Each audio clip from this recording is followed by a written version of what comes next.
시청자 여러분 안녕하십니까? TJB 8시 뉴스 시작합니다. 전국에서 두 번째로 넓은 금강수목원이 일주일 뒤면 영업을 중단하고 폐쇄됩니다. 소유권을 가지고 있는 충청남도가 수목원 내에 있는 산림자원연구소를 청양으로 이전하면서 문을 닫고 민간 매각을 추진하고 있기 때문입니다. 시민의 쉼터가 사라질 위기에 놓인 가운데 환경단체들은 충남도가 땅 장사를 하고 있다 비판하면서 공공운영을 지속하라는 국민청원을 시작했습니다. 김소연 기자의 보도입니다. 269만 제곱미터, 국내에서 두 번째로 큰 규모를 자랑하는 금강수목원입니다. 한 해 25만 명이 찾는 충청 지역 명소이지만 이번 달 29일을 마지막으로 문을 닫습니다. 세종시에 위치해 있지만 소유권을 가진 충청남도가 청양으로 이전을 확정했기 때문입니다. 지역민들은 아쉬움을 토로합니다. 부지도 넓고 시설 관리도 잘 돼 있는데 이렇게 문을 갑자기 닫게 되는 거는 좀 시민들이 많이 아쉬워할 것 같다는 생각이 드네요. 충남도는 수목원 부지를 매각 설명회를 거쳐 민간 자본에 넘길 계획입니다. 자산 가치가 3천억 원에 이르는데 청양 이전 비용이 650억 원 정도로 예상돼 남는 장사라는 겁니다. 실제 구매 의향을 밝힌 민간 자본과 이야기도 나눴습니다. 의사 갖고 있는 분들은 있습니다. 얼마나 몇 명이나 돼요? 지금 한 업체랑 좀 상담하고 있는 죠. 세종 지역 환경단체들은 땅 투기 세력에게 팔아넘기는 파렴치한 땅 장사라고 비판하고 나섰습니다. 골프장이나 리조트 개발로 40년간 일궈온 천연 생태계가 파괴되는 건 물론 지역 시민들의 쉼터가 사라진다는 겁니다. 이어 국가 차원에서 매입해 공공운영을 이어가야 한다고 말합니다. 세종시에서 운영할 수 있게끔 했으면 참 좋겠습니다. 그게 세종시에 여력이 없다면 산림청이라든가 국가환경부라든가 이런 데서 국립수목원으로 만들어서 그러면서 금강수목원의 공공운영을 촉구하는 국민청원도 돌입했습니다. 다음 달 19일까지 5만 명이 동의한다면 국회 소관위원회에서 심사를 하도록 돼 있다며 청원 참여를 당부했습니다. TJB 김소영입니다. 성일종, 장동혁, 강승규 의원 등 국민의힘 충청권 의원들과 당협위원장이 오늘 국회에서 기자회견을 열고 정부가 해양수산부를 세종에서 부산으로 이전하려는 건 사실상 행정수도 건설을 포기하자는 것이라고 밝혔습니다. 이들은 해수부 이전이 행정수도 해체나 다름없다고 주장했으며 해수부 이전을 밀어붙이면 전국 지자체가 선례를 근거로 행정수도를 나눠 갖겠다고 달려들 것이라고 설명했습니다. 또 행정수도 완성을 무너뜨리려는 시도를 충청도민과 함께 좌시하지 않을 것이라며 해수부 부산 이전 중단과 대통령실 세종 이전 약속 이행을 촉구했습니다. 이상민 국민의힘 대전시당 위원장이 대전시의회에서 기자회견을 열고 해양수산부의 부산 이전과 대덕특군의 항공우주연구원과 천문연구원의 타지역 이전에 대해 반대 입장을 밝혔습니다. 이 위원장은 해수부 부산 이전은 세종시 설치 취지에 역행하는 부처 나눠먹기라며 민주당이 노무현 대통령의 유지를 받든다면서 이재명 대통령의 공약 추진에 동조하는 것은 이율배반적 행태라고 비판했습니다. 또 항우연과 천문연의 사천 이전 특별법 개정안에 충청권 자당 의원들이 동참한 데 대해 비판하면서 백지화하도록 노력하겠다고 강조했습니다. 해양수산부 부산 이전에 대해 오랜 시간 침묵하던 세종시의회가 뒤늦게 결의안을 통과시키며 우려의 목소리를 냈습니다.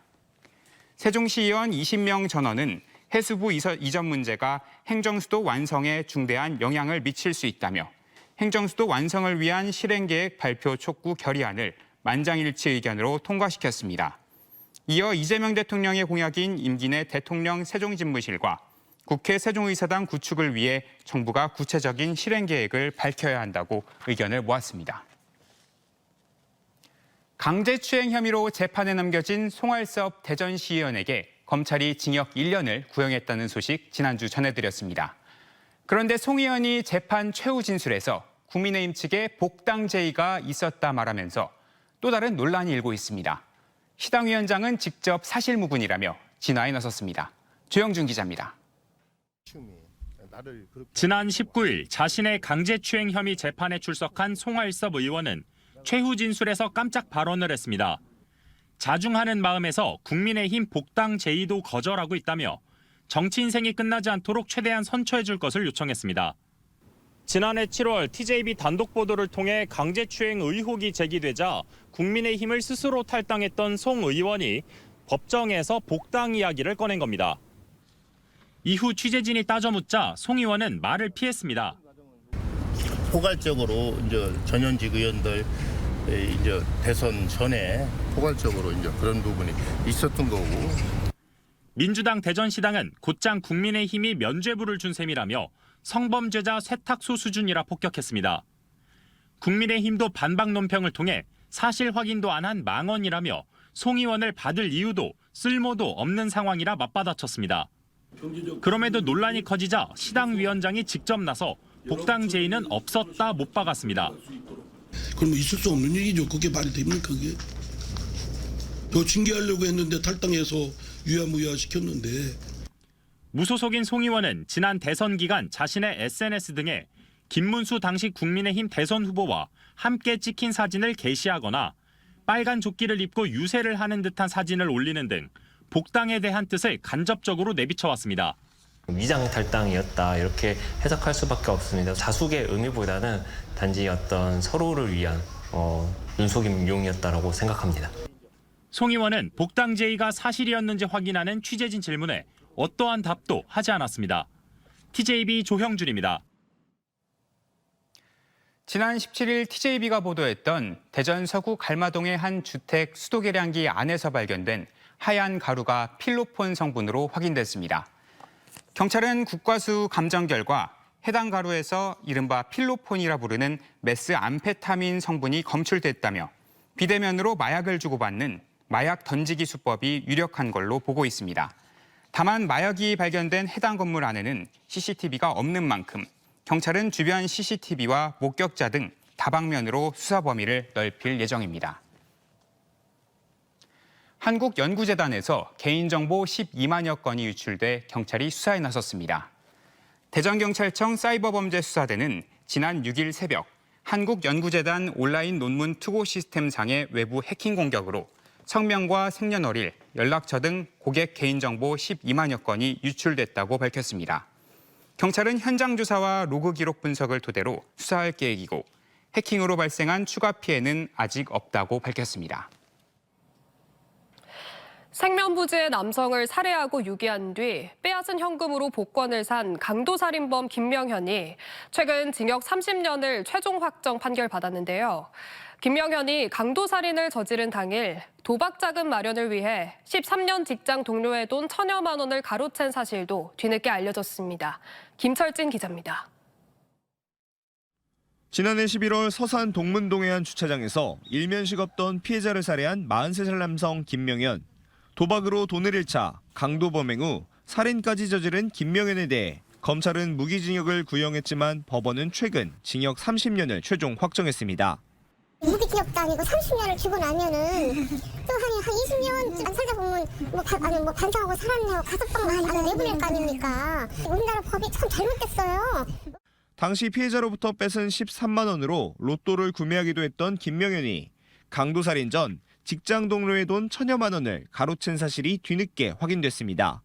그가 살인을 저지르기 약 9시간 전인 지난해 11월 8일 낮 12시 반쯤 회사에 보관 중이던 직장 동료의 휴대전화 은행 앱을 이용해 자신의 계좌로 2차례에 걸쳐 총 1,120만 원을 송금한 겁니다. 김명현은 이번에도 도박자금 마련을 위해 13년 직장 동료였던 피해자 A씨의 스마트폰 뱅킹 업무를 도와주다 알게 된 비밀번호를 이용해 범행을 저질렀습니다. 사건을 진행한 대전지법 형사 10단독은 죄책이 가볍지 않다며 징역 6개월을 선고했습니다.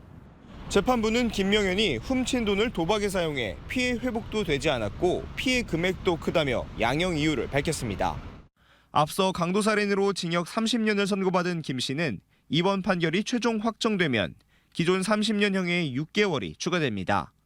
하지만 늘어난 형량보다 도박을 위해 생면부지의 남성을 살해하고 13년 직장 동료의 돈을 가로챈 김 씨에 대한 공분은 더욱 커지고 있습니다. TJB 김철진입니다. 전국 교직원 노동조합 대전지부와 시민사회단체는 오늘 대전시 교육청 앞에서 기자회견을 열고 최근 흔들림 신고가 있었던 대전 가원학교에 대한 교육당국의 투명한 정밀 진단과 안전 보장을 촉구했습니다. 이들은 개교 이후 지속적으로 건물 기울어짐과 누수 문제가 잇따랐는데 안전 진단에서 이상이 없다는 이유로 덮어왔다면서 정밀 진단이 완료되기 전까지 휴업 등 실질적 안전 대책이 필요하다고 주장했습니다. 한편 가원학교 교직원 108명을 대상으로 한 설문조사에서는 98.2%가 건물 흔들림 현상 이후 교육 활동을 하는 게 불안하다고 답한 것으로 알려졌습니다. 대전과 충남의 행정통합 추진을 위한 충남 지역 주민설명회가 오늘 홍성에서 시작됐습니다.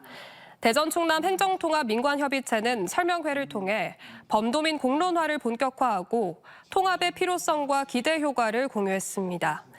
이와 함께 충남도의회 충남대전 행정통합특별위원회도 회의를 열고 특별법 추진과 주민 공감대 형성을 위한 대책 마련에 나섰습니다. 한편 오늘 회의에서는 주민설명회를 통해 문제점도 설명해 공감대를 형성하고 국회의원 설득을 위한 노력도 병행해야 한다는 의견이 제시됐습니다. 부여 청양 지천댐 건설과 관련한 여론조사 신뢰성을 놓고 논란이 커지고 있습니다. 충남도는 오늘 기자회견을 열고 댐 예정지 인근 주민을 대상으로 한 이번 여론조사는 신뢰성이 높다며 통계적 신뢰 수준을 높이기 위해 설문 표본을 3배 이상 높게 잡았다고 밝혔습니다. 반대대책위는 반대 주민을 의도적으로 배제한 왜곡된 조사라며 강하게 반발하고 있으며 내일 도청에서 김태흠 지사를 규탄하는 기자회견을 열 계획입니다. 대전 하나시티즌이 이번 여름 이적 시장에서 선수들을 대거 영입하면서 절반의 경기가 지난 지금 우승을 위한 승부수를 띄우고 있습니다. 대전은 올여름 이적 시장의 최대어 안데르손도 영입을 추진 중이라고 밝혔는데요. 팀 재정비를 끝낸 대전이 선두 전북을 추격하며 반등할 수 있을지 주목되고 있습니다. 박범식 기자의 보도입니다. K리그1 대전과 광주의 올 시즌 두 번째 맞대결. 광주에 1대0으로 뒤진 후반 23분 스루 패스를 받은 구택의 왼발슛이 골키퍼의 손을 맞고 골대로 빨려 들어갑니다. 뒤이어 골키퍼의 실책에 의한 추가골도 구택의 발끝에서 이뤄지며 2대2 동점으로 경기가 마무리됩니다. 멀티골을 기록한 구택 선수는 승리가 필요한 상황에서 승점을 얻지 못했다며 아쉬움을 드러냈습니다. We have the most important. We have many situations to score a goal, and very bad we not win today. 최근 4경기 동안 3무 1패를 기록하며 부진한 늪에 빠진 대전 하나시티즌. 전문가들은 올 시즌 경기당 1.15골을 허용한 불안한 수비와 경기 후반에 역전당하는 집중력 부족 등을 부진의 원인으로 꼽고 있습니다. 심지어 김인균, 임덕근 등 4명의 김천 상무 입대와 윤도영 선수의 브라이턴 이적 등으로 주전 선수의 공백도 생긴 상황. 약점 보완과 인원 충원을 위해 대전은 미드필더 김봉수와 수비수 김진야, 공격수 서진수 등을 영입하는 등 모든 포지션에서 5명을 추가로 영입했습니다. 저도 이제 우승이라는 꿈을 항상 꾸고 있는 선수고 올 시즌 남은 경기 좀 팀의 보탬이 돼서 그 목표를 좀 이룰 수 있도록. 다만 여름 이적 시장 전력 보강에도 대전은 최근 2경기에서 모두 무승부를 기록했는데 황선홍 감독은 아직 팀 밸런스가 충분하지 않다며 적응 기간이 필요하다고 밝혔습니다. 상대가 어떻든 순위가 어떻든 우리가 더 중요하다고 생각합니다. 우리 거를 좀 완성도를 좀 높이는 데 좀 주력을 해야 될 것 같습니다. 올여름 이적 시장 최대어라고 평가받는 수원FC의 안데르손도 대전과의 트레이드 계약을 추진하고 있는 상황. 대전이 성공적인 재정비를 마치며 승점 8점 차이인 선두 전북을 추격할 수 있을지 주목됩니다. TJB 박범식입니다.